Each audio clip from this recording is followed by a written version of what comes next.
안녕하세요. 역사랑 놀자입니다. 이번 시간에는 큰 인기와 동시에 많은 논란을 빚고 있는 퓨전 사극의 주인공이기도 한 철인 왕후에 대해서 살펴보려고 하는데요. 드라마 속 내용과는 달리 실제 역사 속 철인 왕후는 과연 어떤 인물이었을까요? 조선왕조실록에 따르면 그녀는 안동 김씨인 김문근의 딸로 1837년 3월 23일에 태어났다고 합니다. 그녀는 어렸을 때부터 부모님의 말씀을 잘 듣는 효녀였다고 하며 크고 작은 일을 가리지 않고 혹시라도 자기 마음대로 하지 않았다고 하는데요. 게다가 동기를 사랑하는 것이 지성에서 나왔으며 어른을 섬기는 예절을 게을리하지 않았다고 합니다.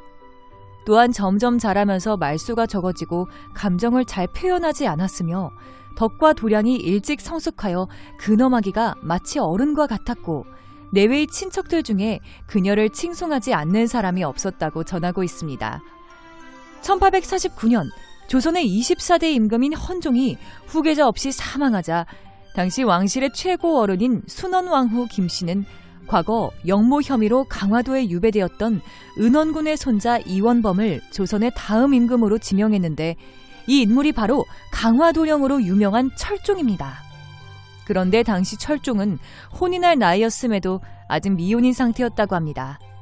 이에 왕실에서는 즉각 그의 혼례 준비에 박차를 가하여 1851년 김문군의 15살 된 딸을 왕비에 책봉하게 되니 그녀가 바로 철인 왕후입니다.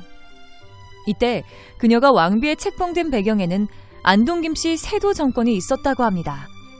당시 절대적인 영향력을 행사했던 순원왕후부터가 안동 김씨였는데 이들은 철종에게 자신들 가문의 여인을 왕비로 맞아들이게 함으로써 권력을 더욱 공고히 하려던 속셈이었던 것이죠.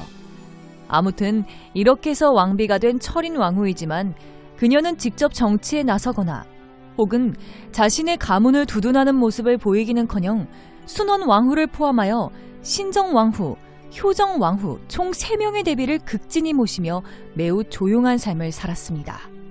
실록에 따르면 당시 대비들을 정성을 다해 섬기는 그녀의 효성에 모두가 감복했다고 합니다.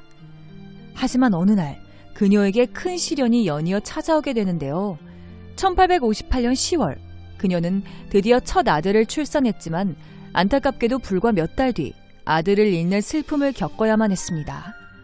그리고 1863년에는 남편인 철종이 사망했는데 이때 그녀는 몹시 슬퍼하여 몸이 지나치게 여위었다고 합니다. 이후 철종 다음으로 26대 고종이 즉위하면서 철인 왕후는 이제 대비의 지위에 오르게 되는데요.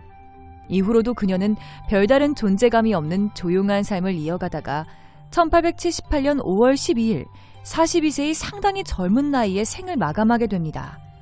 실록에 따르면 그녀는 왕비였음에도 불구하고 비단옷을 입지 않았고 다만 겨울에는 무명옷을, 여름에는 모시옷을 입었는데 이는 역대 왕비들에게도 없었던 일이라고 전하고 있는데요. 또한 궁인들 중에 나이가 많은 사람은 잘 돌봐주었고 나이가 어린 사람은 사랑해 주었으며 매번 이들에게 선물을 주고 한결같이 대해주었기 때문에 이러한 그녀의 은덕에 감격하지 않는 사람이 없었다고 합니다. 이처럼 철인 왕후는 검소한 생활 습관과 더불어 매우 자상한 성격의 소유자였던 것을 알 수 있는데요. 안동 김씨 세도가의 이익을 위해 왕비로 간택되었을 뿐 딱히 기억에 남을 만한 뚜렷한 행적이 없는 그녀지만 왕비로서 상당히 모범적인 삶을 살지 않았나 싶습니다.